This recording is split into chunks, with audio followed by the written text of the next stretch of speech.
Grabar y continuamos. Sí, Betsabe. Que si podría ser que el niño estaba haciendo superficie con esa ropa, es decir, tendría que esa ropa era la piel porque no construyó una piel. Y también lo que estaba pensando es que el bebé tiene siempre que agujerear a la función materna e ir sacando significantes, y se ve que el agujereado fue él.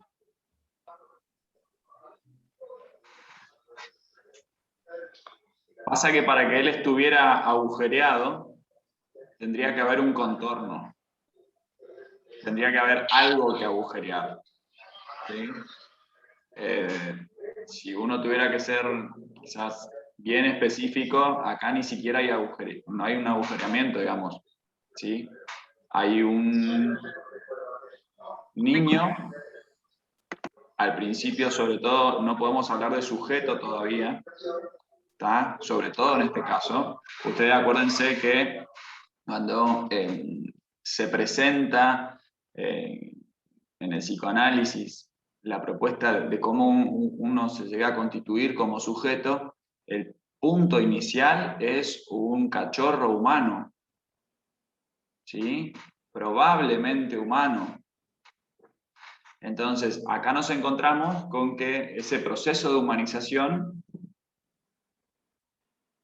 por momentos prácticamente no hubo, ¿sí?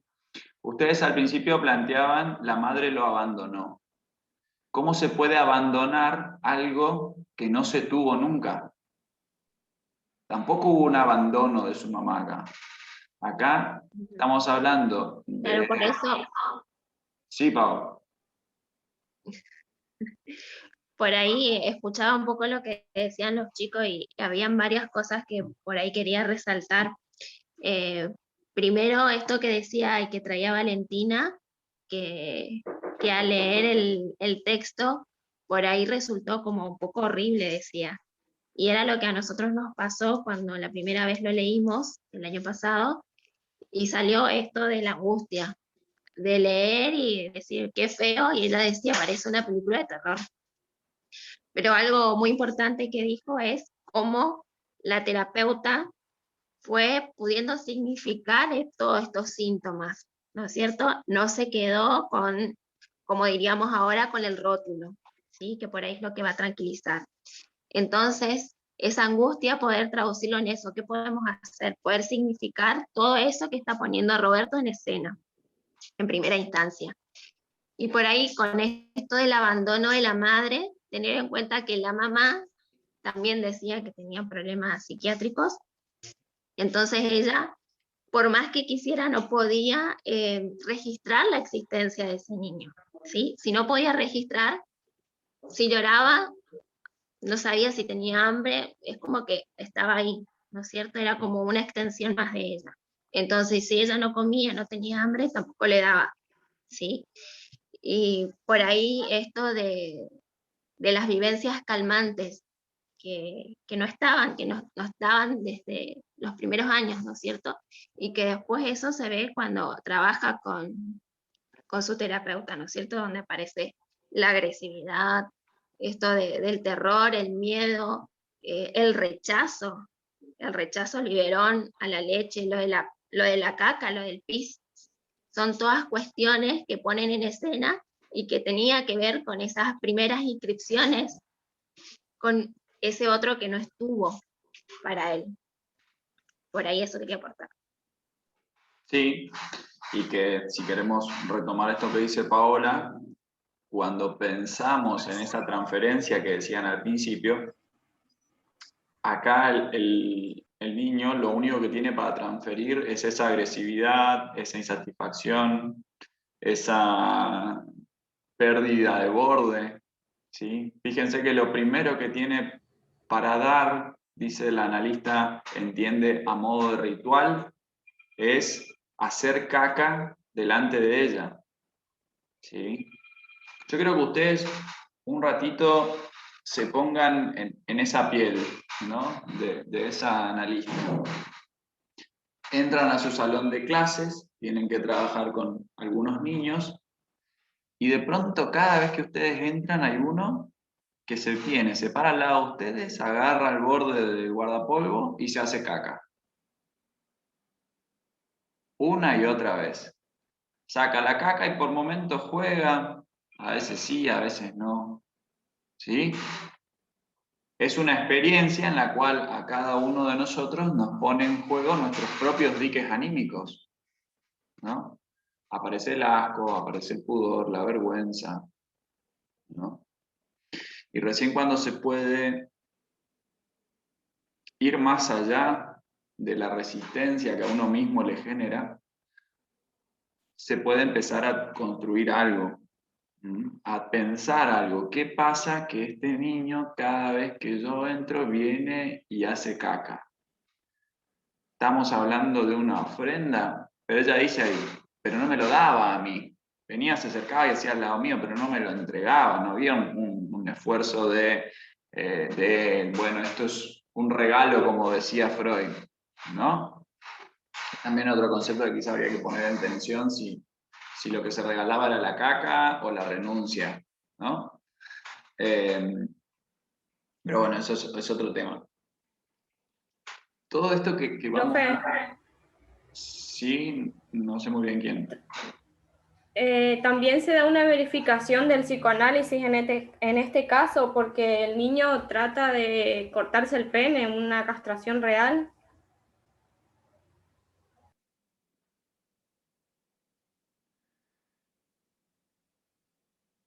Ahí me haces entrar en duda. Sinceramente me parece que no. ¿Sí?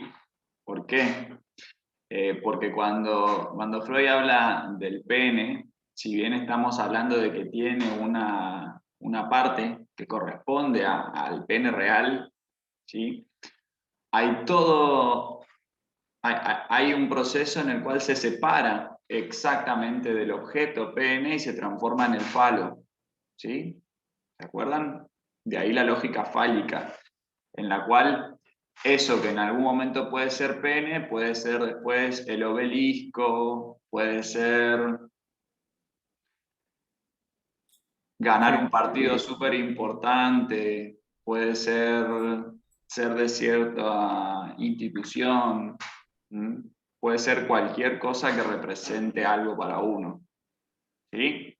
Me parece que en ese caso, más bien lo que está haciendo el chico es empezar a construir un borde. ¿Sí? Puede... Para mí fue construyendo este cuerpo por mediante el orinal, la arena y eso, y después, como dice que se bautiza con agua y leche, ahí recién tuvo una instancia en la que él podía reconocer su propio cuerpo. Sí. Y ven cómo esto no es una experiencia lineal. O sea, no es hace esto y entonces pasa esto otro.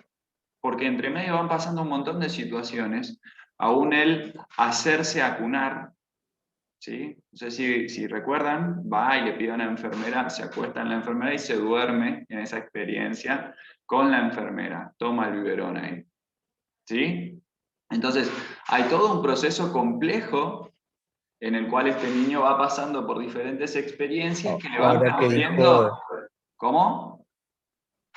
ahora que dijo lo de la enfermera, es loco como tomó la palabra del lobo, que normalmente las enfermeras utilizaban para asustar a los chicos, y cómo de donde se pudo se agarró para constituirse. Es muy...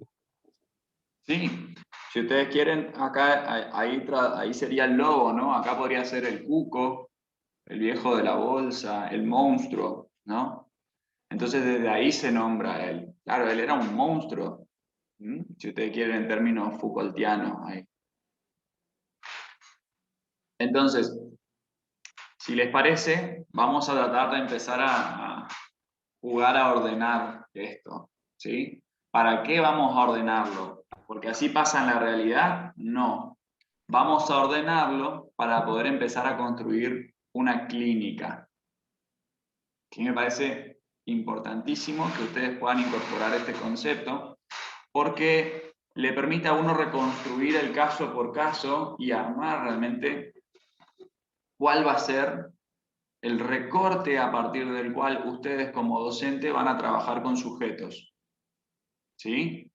Porque si ustedes ven, acá hay un montón de cosas que el analista va interpretando, que podríamos cuestionarle, que podríamos decir, bueno, habrían otras interpretaciones posibles, desde otro marco teórico, de otro concepto, pero ella va tomando decisiones y va haciendo una serie de recortes, de reconstrucciones, aún de la historia de este niño, sin que él pueda contársela, que me parece pueden ser muy útiles también a la hora de pensar el trabajo docente de ustedes con sujetos portadores de diversas psicopatologías, ¿sí?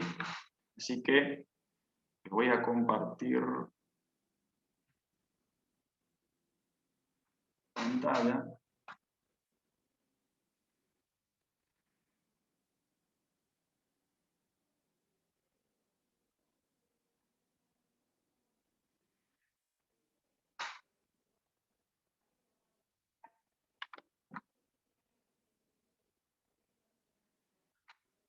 ¿Pueden ver ahí? Sí, profe, se ve. Ok.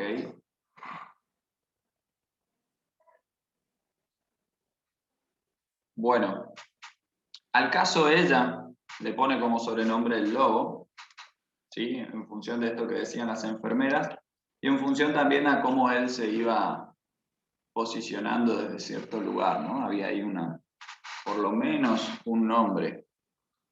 Complicado el nombre porque era justo un nombre de terror para los niños, pero bueno, él toma ese primer nombre.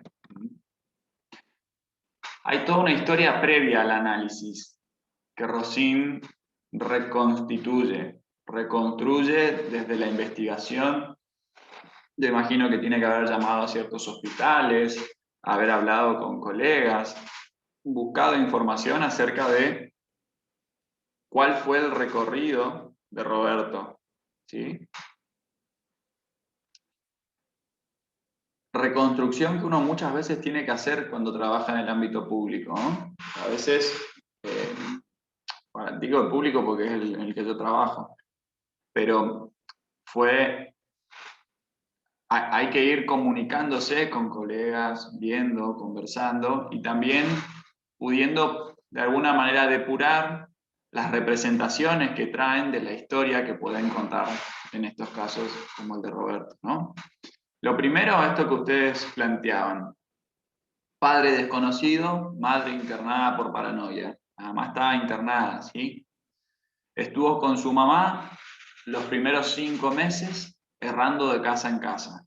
No tenían un lugar fijo, no había un lugar que pudiera ser, aún desde el lugar, si ustedes lo piensan, ¿no? La necesidad de poder ir erotizando el ambiente, construyendo un lugar conocido, desde la cuna, desde la almohada que tiene cierto olor, desde todo ese proceso que ustedes aprendieron. En Roberto no lo encontramos. Encontramos una fluctuación constante, no había ninguna continuidad. Desatendido en los cuidados esenciales, en el aseo, o sea, en la limpieza, ¿sí? Desatendido de tal manera que ésta llegaba a sufrir hambre. Debió ser hospitalizado a los 5 meses, en un estado muy avanzado de desnutrición. Sufrió una otitis bilateral, otitis es inflamación de los oídos, ¿sí? Que requirió una mastoidectomía, ¿sí? Cuando ustedes lean por ahí mastoidectomía, piensen que hubo algo que sacar, ¿sí? Doble de los 2 lados. En los 9 meses de internación estuvo aislado, ¿sí? Uno diría 5, más 5 son 10 meses, más 9 son 19 meses, o sea, 1 año y medio, y se mantiene en un periodo crítico de la constitución subjetiva, en un momento muy importante de su desarrollo psíquico, se encuentra 9 meses aislado, ¿sí? Y alimentado, no a través de satisfacción del chupeteo que describía Freud, sino a partir de una sonda nasogástrica, ¿sí? No había las experiencias que ustedes normalmente estudiaron en estos años. Salió y fue devuelto a la fuerza por su madre, ¿sí? Esto es importantísimo.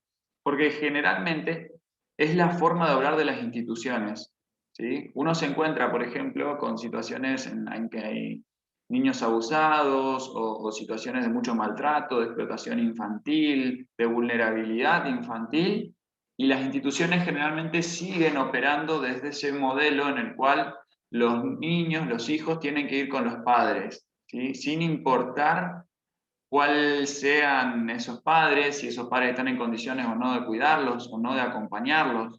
Y acá estábamos hablando de una madre que no podía hacerse cargo quizás ni de sí misma ni de este niño, pero la institución igualmente insistía sobre eso, ¿sí? Para estar atentos, porque generalmente es la forma de operar, lastimosamente, todavía de muchas instituciones, ¿sí? No se sabe nada ahí de los 2 meses intermedios en los cuales él sale del hospital y se tiene que ir a vivir con su mamá. Se lo reinterna a los 11 meses nuevamente por un marcado estado de desnutrición. La mamá no pudo alimentarlo. Será definitiva y legalmente abandonado algunos meses después, sin haber vuelto a ver a su madre, ¿sí? Hasta los 3 años tiene 25 cambios de residencia, pasando de institución por institución, hospitales, sin que nunca fuera colocado en alguna familia adoptiva, por lo menos provisoriamente. Las hospitalizaciones que requerían se le hacían todos los estudios que normalmente te hacen cuando te internás, ¿sí? Requirió también de una amigdalectomía, o sea, le tuvieron que sacar las amígdalas, ¿sí? Los exámenes neurológicos y demás daban todos de resultados normales, excepto, ustedes verán después, la parte de la hipotrofia que él tenía, ¿sí? Por la falta de alimentación, pero digamos, todo lo que era el aparato neurológico estaba perfecto. Y así todo, aunque los exámenes neurológicos daban bien, el electroencefalograma daba bien, no había ninguna patología ahí, nos encontramos con un niño con una grave patología, ¿sí? Una afección muy grave.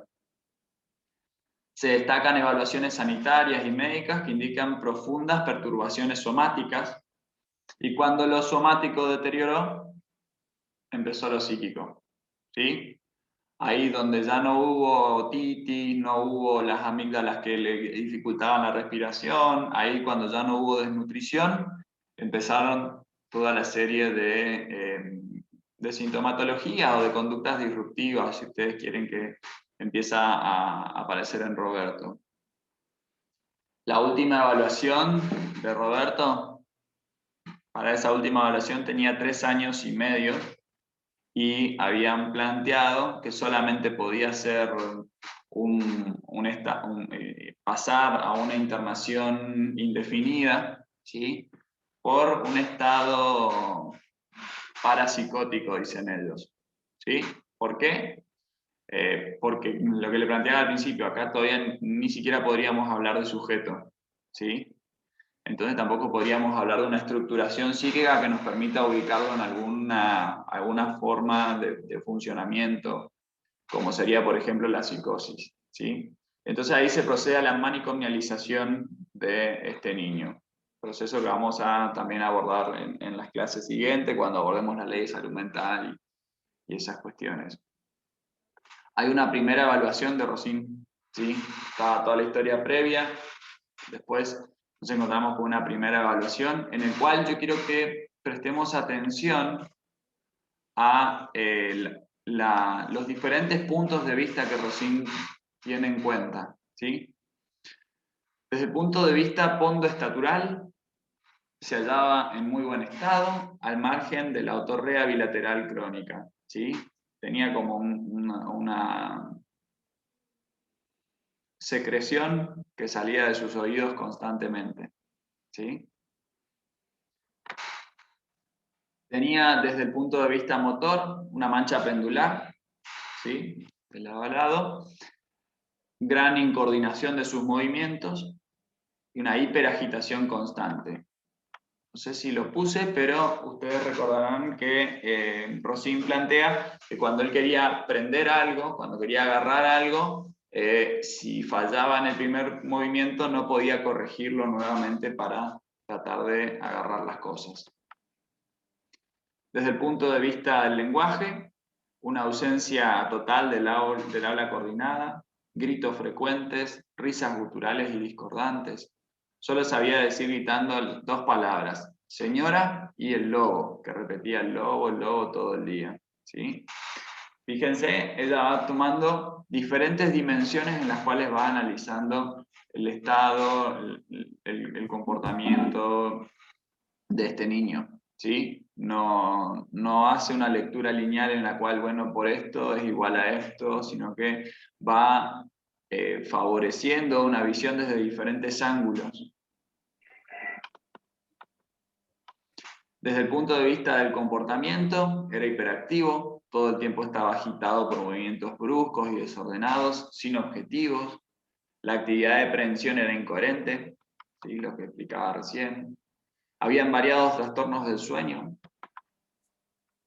Había crisis de agitación convulsiva, pero ustedes recordarán que el examen que le habían hecho, el electroencefalograma, era normal. Entonces, en realidad, no estamos hablando de un sujeto con epilepsia, sino que acá habían unas pseudo convulsiones, ¿sí? Él tenía movimientos convulsivos, pero no eran verdaderas convulsiones. Eso es muy importante porque también se dan en muchos otros ámbitos por fuera de este caso en particular. ¿Sí? Entonces,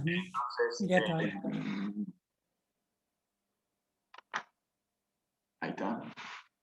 Entonces también tenía algunas crisis en las cuales él estaba totalmente ensimismado, como vas mirando al vacío, deprimido. ¿Sí? Fíjense cómo ella va construyendo desde diferentes ángulos una mirada acerca de este niño. Con el adulto, en la relación con los adultos, era hiperagitado, indiferenciado y no tenía un verdadero contacto. Con los niños parecía ignorarlo, pero cuando uno de ellos gritaba, entraba en una crisis convulsiva. ¿Sí? Se ponía peligroso, fuerte, intentaba estrangular a los otros niños. Imagínense esto en un salón de clases. ¿Sí? Algunas de las dificultades con las que uno puede verse y con las que también a través de la transferencia y sorteando esas resistencias puede empezar a instaurar algún tipo de lectura. ¿Sí? Acá me tapa esto. No se observaba angustia alguna, ni había ninguna emoción. ¿Sí? No había una modulación que normalmente encontramos cuando ya hay un atravesamiento del niño por el lenguaje. Cuando hubo ese baño del lenguaje que ustedes seguramente han estudiado, también entra ahí una modulación que nos permite diferenciar angustia, de alegría, de tristeza. Todo eso, esas emociones no se encontraban en Roberto. Les propongo que veamos un videito, ¿sí? Para trabajar diferentes modos en los cuales los niños pueden manejarse. A ver si lo encuentro.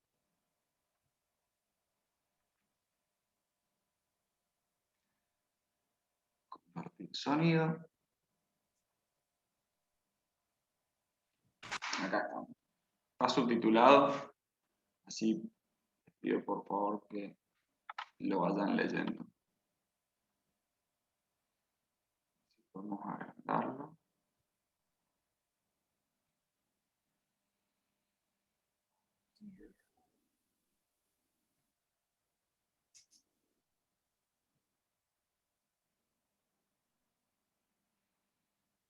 Un amor real, su familia, un relativo y está ansioso para dar a partir su está.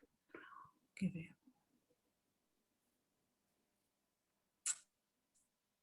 Ténganle paciencia a mi computadora, por favor.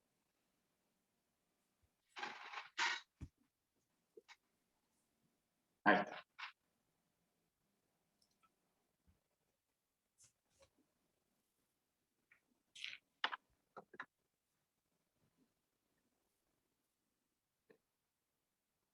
¿Cómo le hago para activar acá el video? Yo sé. No estoy entendiendo, ¿no? Emmanuel, élevé dans sa famille, est avide de saisir tout objet nouveau en vue d'une exploration active.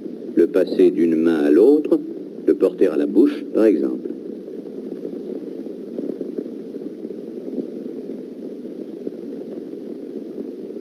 Ajá. La-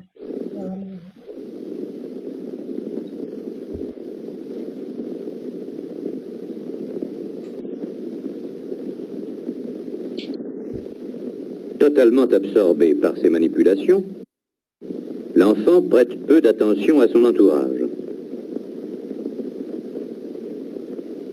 Christine, régulièrement confiée à une crèche de jour, ne semble pas présenter un comportement différent de celui de l'enfant précédent. Elle saisit les cubes des deux mains,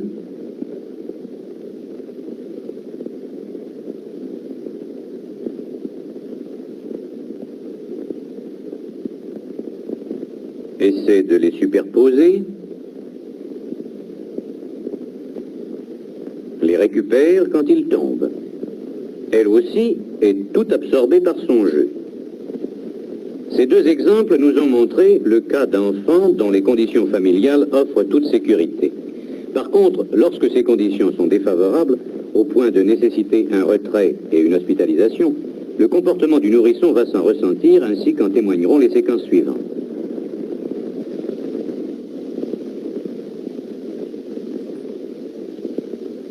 Caroline, dont la mère s'est médiocrement souciée, est anorexique.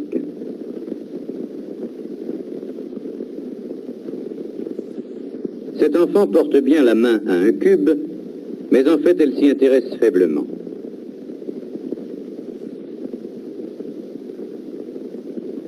Très souvent, elle jette un regard interrogateur autour d'elle.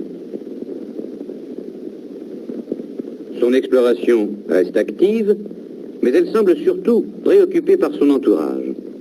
Dans les cas qui vont suivre, le souci croissant de l'environnement et l'inquiétude décuplée auront pour corrélatif un amoindrissement de l'attention prêtée au jeu. Par exemple, Véronique, également anorexique, manifeste son refus en écartant ses mains d'un geste d'évitement. Todos los vivientes reaccionan de la misma manera. Cuando tienen problemas, por ejemplo, de bajo peso, la casa no tiene tensión, ellos no le dan importancia. Si finalement elle saisit un cube, les regards inquiets qu'elle jette autour d'elle témoignent de son anxiété. Son attitude est figée, elle ne joue pas.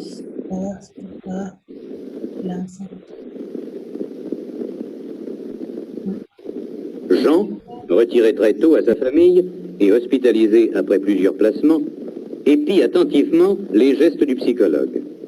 La carence affective dont cet enfant a souffert semble faire primer chez lui le besoin de contact social qu'on pourrait motiver par le désir intense de l'enfant de trouver un substitut maternel.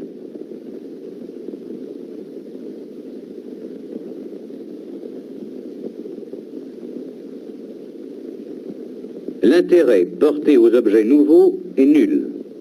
Il acceptera sans résistance, mais sans intérêt véritable, le cube que l'on place dans sa main.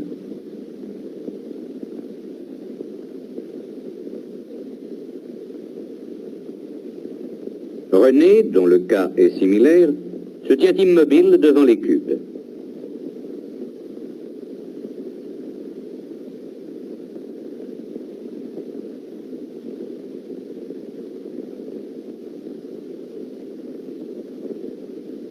Au bout d'un moment, il fait mine d'en saisir un, mais il est en proie à une angoisse telle que peu à peu, il se désintéressera totalement et du jeu et de son entourage.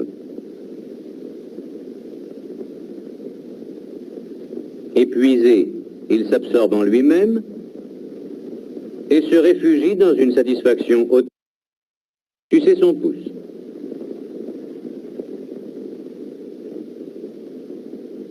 Annette, qui est aussi anorexique, a l'attitude figée. Son désintéressement est presque total.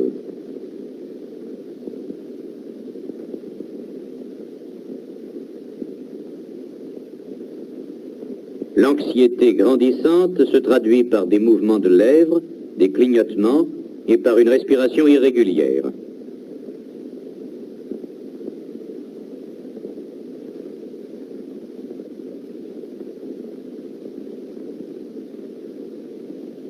L'autisme se lit dans le regard vague de cette petite fille. Nous retrouvons chez Colette, privée d'affection et de soins, les mêmes symptômes d'autisme et d'anxiété. Gestes figés, respiration haletante.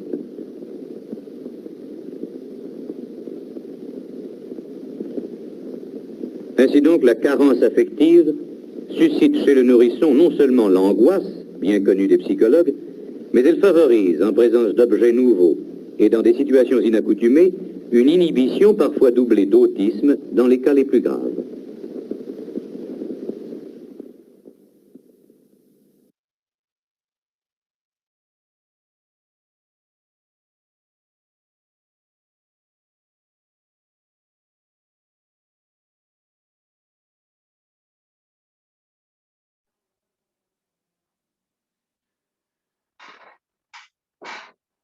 Bueno, ¿qué les parece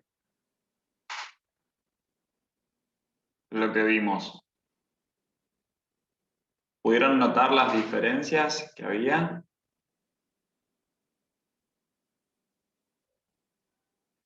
Y son diferencias que requieren de mucha observación, de atención, de tener en claro, como ustedes planteaban al principio, el recorrido en cierto punto esperado y cómo van apareciendo algunas diferencias. Fíjense cómo también podemos pensar en Roberto a través de esto, ¿no? Se nota, profe, Sí. se nota mucho las diferencias en la falta de, o sea, la falta el afecto de la madre o de alguien que lo rodea, digamos, se nota mucho. Sí, pero acá ni siquiera es la falta de afecto, ¿no? Acá es algo previo todavía al afecto en tanto tal. La atención. Acá es la atención mínima, el cuidado. Sí, se nota, sí. Y hay muchos casos que se ven en la sociedad, esos casos se ven mucho. Sí, aún lo que conversábamos la vez anterior, ¿no? No hace falta que se lo deje de alimentar ni nada por el estilo, sino que a veces también se sustituye la relación vincular con una pantalla, ¿no? Entonces no hay un otro, hay un encuentro con un otro que se vuelva significativo, con el cual se pueda jugar, al cual se pueda tocar, intervenir, sino que hay una pantalla que va sola. ¿Alguien? Profe, para aclarar, Sí. agregar a lo que decía la compañera, de esa diferencia, inclusive se notaba en el semblante de los niños que carecían justamente de esos cuidados. Su semblante era de miedo, de una alerta permanente hacia el entorno. No miraban los objetos específicamente, sino que miraban a las personas que los rodeaban y demás. O sea, todo el tiempo estaban como pendientes a lo que pasa a su alrededor. Y eso repercutía en la forma de su rostro también, en cómo miraban, en cómo percibían lo que tenían enfrente, las personas que estaban ahí, en total oposición de los primeros niños de que sí recibieron esos cuidados. Totalmente. Vamos a ver en clases posteriores cómo ahí donde la psiquiatría lee en el autismo una pasividad absoluta, el psicoanálisis plantea más bien una actividad constante de evitación del encuentro con el otro, ¿sí? Que es exactamente lo opuesto, porque es estar todo el tiempo tratando de evitar el encuentro con el otro. Nos preguntamos ahí qué tiene ese otro, qué pasa con ese otro, que hay que estar todo el tiempo evitándolo. ¿Qué se inscribió en ese sujeto acerca de ese otro como para tener que estar todo el tiempo tratando de huirle. Profe, vio esto que se ve en el niño crecer con esto, que la falta de atención y esto muchas veces se lleva en la escolaridad. Y se preguntan muchas veces por qué el mal comportamiento que llaman la atención, pero es por esta falta de atención, falta de afecto, yo creería que es eso, ¿no? Yo te recomendaría que tuvieras cuidado de no caer en una lectura lineal, ¿sí? En la cual, porque faltó atención, el niño buscaría la atención en el salón de clases. Puede ser que alguna vez sea así, pero no todas las veces. Hay cosas que la escuela llama como portarse mal y que en la vida cotidiana no es así, ¿no? El otro día, por ejemplo, charlaba con una paciente adolescente que la amonestaron por teñirse el pelo. Yo miro así a vuelo de pájaro y encuentro que hay un montón de compañeras que están teñidas y nadie está expulsándola de la clase por estar teñida su pelo, ¿no? Pero la escuela también funciona como aparato en el cual se manejan normatividades que por ahí no son compartidas ni en el ámbito familiar ni en el ámbito social, ¿sí? Entonces, en ese encuentro y desencuentro entre la escuela y el niño, muchas veces se ponen procesos bastante complejos, ¿sí? En los cuales hay que estar atento y leer el caso por caso. No hablo de todos los casos, profe. Hablo de algunos casos en particular que, por ejemplo, yo conozco un chico que en la escuela era como que le pegaba a todos los compañeritos, él era el que más violento se comportaba, pero en un momento la docente dijo que se sentó a hablar con él qué le pasaba.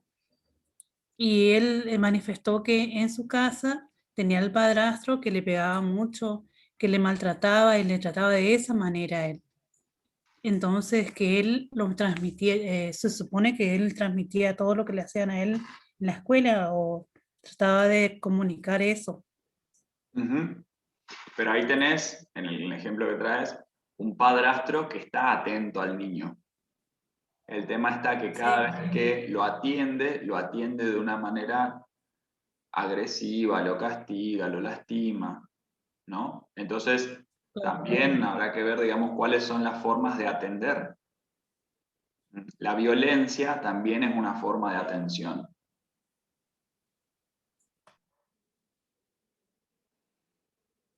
Se termina en un ratito, nos reconectamos por última vez y vamos tratando de armar algún